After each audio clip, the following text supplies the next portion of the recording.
오늘 가져온 이야기는 정말 가슴이 턱 막히는 이야기입니다. 드디어 30년 동안 베일에 쌓여 있던 공기철 실종 사건의 판도라 상자가 열렸습니다. 내가 아는 사람 같아서 그래. 기억이 날 것 같아서. 단순한 기억 회복이 아닙니다. 사람 극장 화면을 보며 흔들리던 공기철 씨의 눈빛, 그리고 그걸 보고 리모컨을 뺐으며 돌변하던 미향의 그 낯선 얼굴. 소름 돋지 않으셨나요? 지금까지 우리가 알고 있던 구인옥과 바람나서 도망갔다는 소문이 얼마나 잔인한 거짓말이었는지 그 전말을 제가 소설보다 더 리얼하게 정리해왔습니다. 자, 미향의 30년 만행 바로 들어갑니다.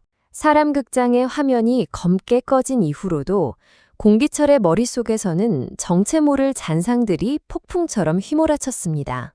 화면 속에서 인자하게 웃으며 환자의 손목을 짚던 한의사 공정한의 얼굴, 그리고 그와 티격태격하며 시장통을 누비던 양동익의 목소리, 그 낯익은 음성과 실루엣들이 뇌리의 가장 깊숙한 바닥을 사정없이 긁어대고 있었습니다. 밤이 되면 증상은 더욱 심해졌습니다. 눈을 감으면 어김없이 낯선 장면들이 눈앞을 스쳐 지나갔습니다. 동네 아이들의 유쾌한 웃음소리, 구수한 된장찌개 냄새, 그리고 아장아장 걸어와 자신의 다리를 붙잡으며 아빠 하고 명랑하게 부르던 어린아이의 목소리까지. 모든 장면이 방금 겪은 일처럼 선명하고 생생했으나 막상 깨어나 손을 뻗으면 손가락 사이로 허무하게 빠져나가는 안개처럼 도무지 붙잡히지 않았습니다. 기철은 땀에 젖은 채 밤마다 거친 숨을 몰아쉬며 자신의 머리를 감싸주었습니다. 미향은 그런 기철의 미세한 변화를 누구보다 먼저 그리고 가장 기민하게 알아챘습니다. 기철의 눈동자가 허공을 헤맬 때마다, 그가 가만히 자신의 손을 들여다보며 기억을 짜내려 할 때마다 미향의 심장은 천당과 지옥을 오갔습니다. 극심한 불안감이 그녀의 숨통을 조여왔습니다. 왜냐하면 이 모든 귀괴하고 거대한 연극은 사실 아주 오래전 빛바랜 골목길에서부터 시작된 지독한 이야기였기 때문입니다. 시간을 거스르고 거슬러 올라가면 두 사람이 자란 작은 변두리 동네가 있었습니다. 미향과 공기철은 한 골목에서 나고 자란 사이였습니다. 집이 바로 이웃해 있지는 않았지만 해가 질 때까지 노을빛이 번지는 골목길을 함께 뛰어다니던 어린 날의 기억이 있었습니다. 미향은 늘 다정한 그를 기철 오빠라고 부르며 그림자처럼 졸졸 따라다녔습니다. 젊은 날의 공기철은 동네에서 모르는 사람이 없을 정도로 심성이 착하고 건실한 청년이었습니다.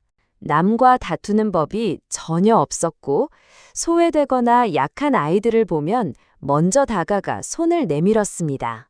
그리고 무엇보다 골목 한 구석에서 늘 홀로 울고 있던 미향에게 아무런 대가 없이 달콤한 알사탕을 쥐어주던 유일한 사람이었습니다. 그 시절 미향의 집은 그야말로 지옥이었습니다. 사흘이 멀다 하고 술에 취해 가구를 부수는 아버지의 고함, 이를 받아내며 지식여진 비명을 지르던 어머니의 울음소리, 그리고 사방으로 깨져나가는 그릇 파편들. 미향은 매번 공포를 이기지 못하고 맨발로 집을 뛰쳐나와 어두운 골목 계단에 무릎을 꿇고 울었습니다. 온 세상이 자신을 버렸다고 생각하며 부들부들 떨고 있을 때 어둠을 헤치고 다가와 가만히 어깨를 감싸 안아주던 손길은 언제나 기철이었습니다. 미향아, 괜찮아? 오빠랑 잠시 여기 있을까? 기철이 무심코 건넨 그 한마디, 그 다정한 눈빛은 슬픔에 절어 있던 어린 미향에게 세상의 전부이자 신앙이 되었습니다. 기철은 그저 동네의 불쌍한 동생을 챙겨주는 순수한 연민이었을 뿐이지만 평생 단 한 번도 따뜻한 온기를 받아보지 못했던 미향에게는 그것이 목숨과도 바꿀 수 없는 절대적인 구원이었습니다. 미향은 어린 마음에 굳게 맹세하고 믿었습니다. 이 다정한 오빠는 오직 나만의 것이어야 하며 언젠가는 반드시 이 오빠와 평생을 함께 살게 될 것이라고 말입니다. 그러나 잔인하게도 세상은 맹목적인 믿음을 비웃듯 처참하게 무너뜨렸습니다. 공기철의 인생에 나선혜라는 여자가 등장하면서부터였습니다. 나선혜는 미한과 완전히 반대편에 서 있는 사람이었습니다. 구김살 없이 밝고 따뜻했으며 주변 사람들을 자석처럼 끌어당기는 묘한 매력이 있었습니다. 늘 웃음이 끊이지 않았고 누구에게나 아낌없는 사랑을 받는 존재였습니다. 기철이 나선혜를 바라볼 때 짓던 그 눈부신 미소와 깊은 눈빛을 처음 목격한 날, 미향은 가슴이 갈기갈기 찢어지는 듯한 절망을 느꼈습니다. 기철의 그 다정한 눈빛은 이제 더 이상 자신만의 것이 아니었습니다. 그 찬란한 세계 속에 자신이 들어갈 자리는 단 한 뼘도 존재하지 않는다는 사실을 미향은 뼈아프게 깨달았습니다.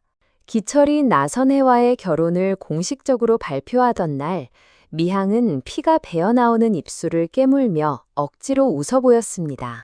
오빠, 결혼 정말 축하해.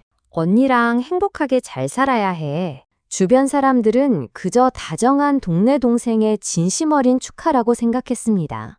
하지만 그날 밤 미향이 불 꺼진 자취방에 틀어박혀 밤새도록 자신의 머리카락을 쥐어뜯으며 짐승처럼 울부짖었다는 사실은 아무도 알지 못했습니다. 그리고 그날을 기점으로 미향의 내면에 도사리고 있던 연모는 무서운 집착과 광기로 변질되기 시작했습니다. 나선혜는 결혼 준비를 하는 동안 몇 번 미향과 마주할 기회가 있었습니다. 기철의 오랜 동생이라고 하니 잘 지내보고 싶은 마음뿐이었습니다. 그러나 선혜는 미향을 만날 때마다 설명할 수 없는 기괴함과 묘한 불편함을 지울 수 없었습니다. 분명 입은 활짝 웃고 있는데 눈은 전혀 웃고 있지 않은 표정. 축하한다는 다정한 말을 건네면서도 눈가에는 붉은 핏발과 눈물이 맺혀 있던 기이한 모습. 심지어 결혼 후 신혼집 집들이를 하던 날에는 손님들이 모두 떠난 늦은 밤까지 미향 혼자 거실 한 구석에 가만히 앉아 안방문을 말없이 응시하고 있던 적도 있었습니다. 마치 그 집의 진짜 주인이 누구인지를 감시하는 듯한 섬뜩한 시선이었습니다. 하지만 젊은 날의 나선혜는 그 모든 징후를 단순한 오랜 동네 알던 여동생의 서운함과 질투 정도로 치부하며 가볍게 넘겨버렸습니다. 설마 그 비뚤어진 집착이 30년이라는 긴 세월 동안 자신들의 삶을 통째로 집어삼킬 거대한 덫이 될 줄은 꿈에도 상상하지 못했던 것입니다. 그리고 다시 현재의 시간. 시장통과 성담시 전역을 뒤지며 아버지의 흔적을 쫓던 공정한과 공대한 형제는 매일같이 전단지를 붙이며 절박한 하루하루를 보내고 있었습니다. 이제는 마지막 힘까지 쥐어짜낸 상태였습니다. 길거리의 전신주와 벽면마다 AI로 복원한 노년의 공기철 얼굴을 붙이던 중 전단지를 유심히 바라보던 두 사람이 이 형제의 발걸음을 멈춰 세웠습니다. 이 사람 가만 보니까 저기 아랫 동네 골목길에 있던 수선집 아저씨랑 아주 똑같이 생겼는데? 그치? 정말 맞네. 맨날 눈을 푹 숙이고 다녀서 그렇지 이 눈매가 딱 그 아저씨네. 그 한마디에 정한과 대한의 심장이 쿵 내려앉았습니다. 온몸에 피가 역류하는 듯한 강렬한 충격과 숨이 막히는 심정으로 두 형제는 상인이 알려준 수선집을 향해 미친 듯이 달렸습니다. 골목길을 들이받을 듯 질주에 도착한 그곳. 그러나 형제들을 맞이한 것은 차갑게 내려진 셔터와 굽게 잠긴 자물쇠뿐이었습니다. 아, 그 수선집? 며칠 전에 밤사이에 갑자기 짐을 다 싸서 이사가 버렸어. 야반도주라도 하듯이 급하게 서두르더라고. 주변 상인의 허탈한 답변에 대하는 바닥에 주저앉아 머리를 감싸주었습니다. 또 늦은 것이었습니다. 눈앞에서 아버지를 놓쳤다는 허탈감과 절망감은 말로 표현할 수 없을 만큼 비참했습니다. 하지만 이번에는 결코 소득이 없는 것이 아니었습니다. 아버지가 살아계시며 누군가와 함께 숨어 지내고 있다는 확실한 생존 단서를 잡은 것이었습니다. 정하는 떨리는 손으로 곧바로 어머니 나선혜에게 전화를 걸었습니다. 엄마, 우리 아버지 찾은 것 같아요. 조금 전까지 여기 수선집에 계셨대요. 그런데 어떤 여자분이랑 같이 살면서 계속 숨어 다녔던 것 같아요. 전화기 너머로 정한의 목소리가 들리는 순간 수선집이라는 말에 수십 년간 굳어있던 나선혜의 머릿속을 스치고 지나가는 단 하나의 이름이 있었습니다. 미함. 결혼 전부터 남편 공기철을 바라보던 그 기괴한 눈빛. 신혼집 집들이 날 유난히 오래 머물며 집안을 헤집던 시선. 신혼 초 이유 없이 밤마다 기철에게 전화를 걸어 울어대던 목소리. 그리고 남편이 실종되던 그 해에 흔적도 없이 동네에서 자취를 감추었던 그 여자. 과거의 모든 파편이 거대한 해일이 되어 나선혜의 이성을 강타했습니다. 설마 공기철이 사라진 게 다 미항의 짓이었단 말인가? 나선혜의 손이 사정없이 떨렸고 들고 있던 수화기가 바닥으로 굴러떨어졌습니다. 30년 동안 남편이 바람이나 도망쳤다고 믿으며 원망과 한탄 속에서 살아온 세월이 사실은 철저히 기획된 거대한 사기극이었다는 진실 앞에 서내는 피눈물을 흘렸습니다. 같은 시각 미항이 다급하게 새로 마련한 낯선 외딴 집. 공기철은 방 안에서 꺼진 TV 화면을 멍하니 바라보다가 저녁상을 차려 들어오는 미항을 향해 난생 처음으로 무겁고 단호한 목소리로 질문을 던졌습니다. 미항아, 나 정말 범죄자 맞아? 그 낮고 가라앉은 질문은 미항의 심장에 비수를 꽂는 사형 선고와도 같았습니다. 쟁반을 들고 있던 미항의 손이 문에 띄게 떨렸습니다. 기철은 미항의 눈을 똑바로 응시하며 말을 이어나갔습니다. 당신은 내가 사람을 치고 도망쳐서 평생을 숨어 살아야 한다고 했지. 그런데 왜 내 머릿속에서는 밤마다 다른 장면들이 나오는 거지?